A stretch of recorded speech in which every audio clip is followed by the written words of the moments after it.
Hello students, how are you? I hope you are well and good. So students, our today's topic is distribution of profit in the absence of partnership deed. Students, इसकी theory हम पहले पढ़ चुके हैं कि अगर partnership deed absent होती है तो क्या rules applicable. So today we will discuss question number 3 of NCERT, and with the help of that question we will discuss the rules applicable in the absence of partnership deed. So सबसे पहले students हम question को समझ लेते हैं. Question क्या है? Harshad and Dhiman are in partnership since April 1, 2016. Harshad और धीमन दो पार्टनर हैं और उनकी पार्टनरशिप कब शुरू हुई थी? Since April 1, 2016. Next point is that no partnership agreement was made. ये बहुत ही इंपॉर्टेंट पॉइंट है स्टूडेंट. हर्षद और धीमन ने कोई भी पार्टनरशिप एग्रीमेंट नहीं बनाया था जब उन्होंने अपनी पार्टनरशिप शुरू की. They contribute ₹4 lakh and 1 lakh respectively as capital. इन दोनों ने मतलब हर्षद ने 4 लाख रुपीज और धीमन ने 1 lakh rupees as a capital business में लगाई थी. Then in addition, Harshad advanced an amount of ₹1 lakh to the firm on October 1, 2016. और जो हर्षद है उसने अक्टूबर 1, 2016 को बिजनेस को 1 लाख रुपीज का एडवांस पे किया, मीन्स लोन भी प्रोवाइड किया. Due to long illness Harshad could not participate in business activities from August 1 to September 30, 2016. Due to long illness मतलब हर्षद एक लंबी बीमारी के कारण हर्षद ने अगस्त 1 से लेके 30 सितंबर तक जो हर्षद है वो बिजनेस को रन करने में पार्टिसिपेट नहीं कर पाए. The profit for the year ending 31 March 2017 amounting to ₹1,80,000. और इस साल का जो इन दोनों को प्रॉफिट हुआ वो हुआ ₹1,80,000. Dispute has been arising between Harshad and Dhiman. अब हर्षद और धीमन के बीच में क्या हो गया? एक डिस्प्यूट अराइज हो गया. क्या डिस्प्यूट अराइज हो गया? अब दोनों ने क्या करे हैं इसमें क्लेम करे. हर्षद ने कुछ क्लेम किया है और धीमन ने कुछ क्लेम किया. तो सबसे पहले हम हर्षद की क्लेम पढ़ते हैं. हर्षद ने क्या क्लेम किया? क्वेश्चन आपको समझ में आ गया. क्वेश्चन ये था कि अप्रैल 1, 2016 से बिजनेस स्टार्ट हुआ था. हर्षद ने 4 लाख रुपीज कैपिटल लगाई थी और धीमन ने 1 लाख रुपीज कैपिटल लगाई थी. अक्टूबर 1, 2016 को हर्षद ने 1 लाख रुपीज का लोन भी प्रोवाइड किया था टू द बिजनेस. तो हर्षद अब ये क्लेम कर रहा है he should be given at the rate of 10% per annum on interest on loan. Harshad ये कह रहा है कि उसको इंटरेस्ट ऑन लोन और इंटरेस्ट ऑन कैपिटल पर 10% पर एनम के हिसाब से क्या दिया जाए? इंटरेस्ट दिया जाए. सेकंड क्लेम वो कर रहा है profit should be distributed in the proportion of capital. Harshad ये कह रहा है कि जो प्रॉफिट डिस्ट्रीब्यूट हो वो किस रेशियो में हो? Capital sharing ratio. अब हम देख लेते हैं कि धीमन क्या क्लेम कर रहा है. धीमन ये क्लेम कर रहा है profit should be distributed equally. Dhiman ये कह रहा है कि प्रॉफिट कैसे डिस्ट्रीब्यूट करा जाए? इक्वली डिस्ट्रीब्यूट किया जाए. और he should be allowed 2,000 per month as remuneration. Because due to illness Harshad जो काम नहीं कर पाया, उसने जो काम किया तो ये कह रहा है कि मुझे 2,000 पर मंथ के हिसाब से सैलरी भी प्रोवाइड की जाए. और लास्ट में interest on capital and loan shall be allowed at the rate of 6%. और धीमन ये कह रहा है कि इंटरेस्ट ऑन कैपिटल और लोन जो है वो 6% के हिसाब से अलाउ किए जाए. तो स्टूडेंट ये सारे जो क्लेम है you have to solve the dispute. Student देखिए हम इस डिस्प्यूट को बहुत इजीली सॉल्व कर सकते हैं because we know the rules in the absence of partnership deed. Student देखिए इन दोनों ने ही जब पार्टनर स्टार्ट करी थी तो कोई भी एग्रीमेंट नहीं बनाया था. तो जब कोई भी एग्रीमेंट नहीं बनता है तब आपको पता है कि ना तो इंटरेस्ट ऑन कैपिटल प्रोवाइड की जाती है, ना इंटरेस्ट ऑन ड्रॉइंग चार्ज की जाती है, ना कोई सैलरी, ना कोई कमीशन, नथिंग. बस एक चीज प्रोवाइड की जाती है इंटरेस्ट ऑन लोन, वो भी किस रेट से? एट द रेट ऑफ 6% से. तो ये जो क्लेम हर्षद कर रहे हैं या फिर धीमन कर रहे हैं, ये कोई भी क्लेम जो है वो नहीं माना जाएगा because they do not have a partnership deed. तो हम इस डिस्प्यूट को बहुत इजीली सुलझा सकते हैं कि what we will provide, we will provide only one thing, that is interest on loan, वो भी किस रेट से, एट द रेट ऑफ 6%. और सेकेंड थिंग, बिकॉज आप देख रहे हैं कि इस बिजनेस में प्रॉफिट शेयरिंग रेशियो भी नहीं है, तो हम क्या करेंगे, ये जो हम इनको इक्वली जो है वो प्रॉफिट को डिस्ट्रीब्यूट कर देंगे.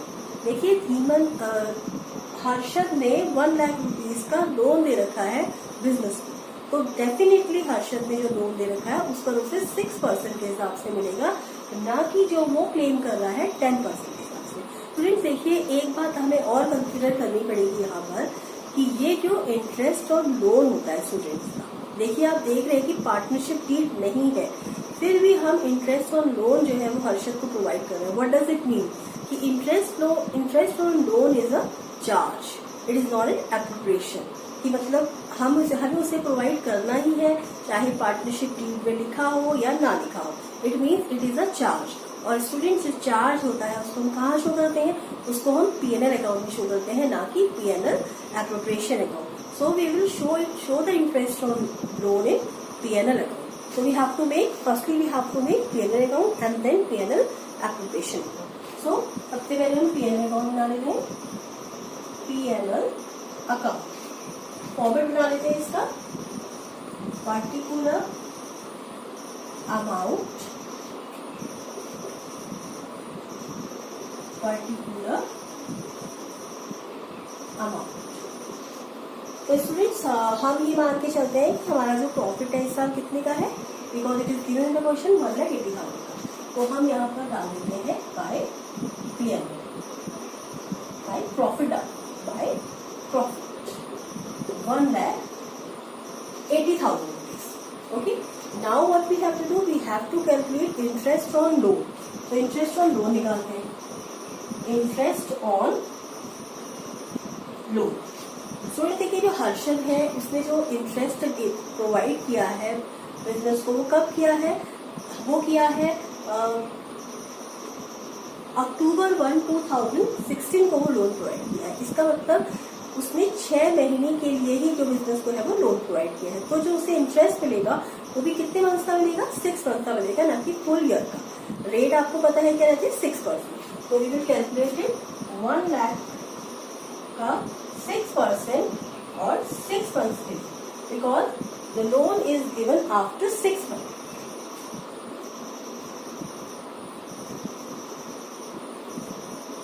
तो इंटरेस्ट ऑन लोन का जो अमाउंट आ रहा है स्टूडेंट्स को कितना आ रहा है, 3,000 रुपीज. तो we will write here to interest on loan 3,000, और जो बाकी का बचा है वो हमारा क्या हो जाएगा, नेट प्रॉफिट 1,77,000 रुपीज. हम कहाँ ट्रांसफर कर देंगे, we will transfer it to the net profit. It means हमारा जो नेट प्रॉफिट हुआ है हमें वो हुआ है 1,77,000. Now what will be the next step, we have to distribute the profit. Student देखिए, हर्षद और धीमन ने जितने भी क्लेम किए हो वो क्लेम तो उनको नहीं मिलेंगे, केवल इंटरेस्ट ऑन लोन मिलेगा, लेकिन जो प्रॉफिट कमाया है वो जरूर मिलेगा. और किस रेशियो मिलेगा, जो रेशियो वो लोग कह रहे हैं उस रेशियो में नहीं, इक्वली रेशियो में जो है वो प्रॉफिट डिस्ट्रीब्यूट होगा. So now what we have to do, we have to make PNL appropriation.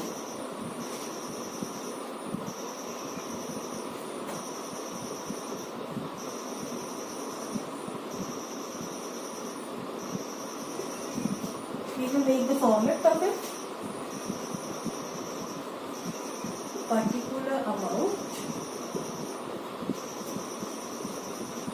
particular amount. तो स्टूडेंट देखिए, ये जो पीएनएल एप्रोप्रिएशन अमाउंट होता है इसकी स्टार्टिंग किससे होती है, इसकी स्टार्टिंग होती है जो पीएनएल का जो बैलेंस हो जाता है, नेट प्रॉफिट हो जाता है, उसके बैलेंस इसकी स्टार्टिंग होती है. So we will write here by PNL account 1,77,000. Now what we have to do? We have to distribute this 1,77,000 between Harshad and Deevan in equal ratio. So we will write here, हम क्या लिखेंगे यहाँ पे, to profit transferred to partners capital account. We will write the name are Harshad and Bhim. So profit कितना है 1,77,000. तो 1,77,000 को हम इक्वली क्या कर देंगे, डिस्ट्रीब्यूट कर देंगे. तो ये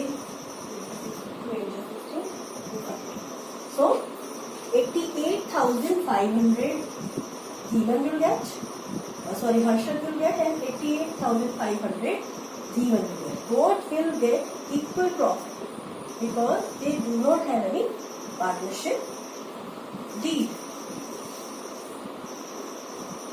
So students, this question is completed. I hope ये जो टॉपिक है distribution of profit in the absence of partnership deed आपको समझ में आया होगा.